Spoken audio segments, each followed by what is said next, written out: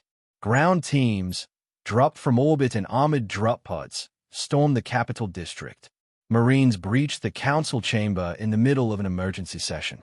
The surviving delegates stared in disbelief as Admiral Ramirez stepped onto the central floor, Terran Marines flanking him. In his hands, he carried the shattered remains of the tribunal gavel from Darius Prime. This, he said, tossing it onto the polished stone, is the only justice your laws have ever known. He outlined the terms in a voice that brooked no argument.